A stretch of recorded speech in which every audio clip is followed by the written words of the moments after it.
le fait que l'islam est venu non pas renforcer le fanatisme tribal chez les Arabes, au contraire, il est venu pour les extraire de ce communautarisme qui renferme l'individu dans sa communauté ethnique et tribale pour lui ouvrir des perspectives universelles.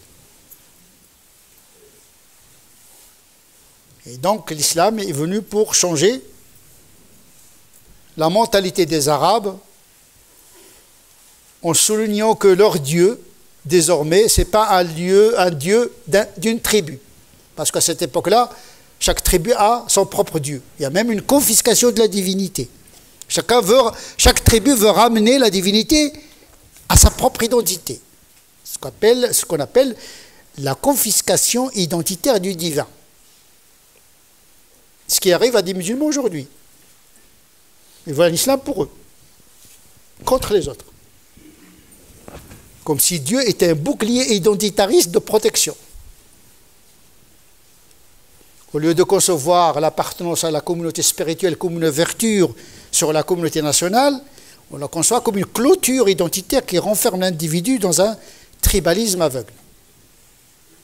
Donc l'islam est venu pour ouvrir une perspective sur la miséricorde universelle d'Allah subhanahu wa ta'ala et parallèlement à une miséricorde de toute la communauté spirituelle, quelle que soit la tribu, quelle que soit l'ethnie, quelle que soit la nationalité d'origine. Parce que nous voyons, même en France, dans une communauté religieuse minoritaire, à l'intérieur de cette communauté religieuse minoritaire, il y a du racisme intracommunautaire. Les Marocains, les Algériens, les Subsahariens. On a importé une forme de nationalisme, une forme d'ethnicisme à l'intérieur même d'une communauté.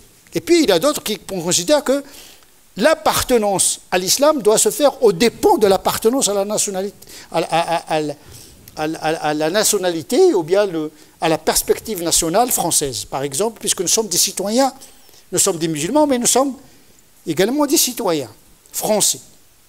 Pour ceux qui sont français, ou bien des résidents, ils obéissent à la même logique puisqu'ils sont dans cette société-là.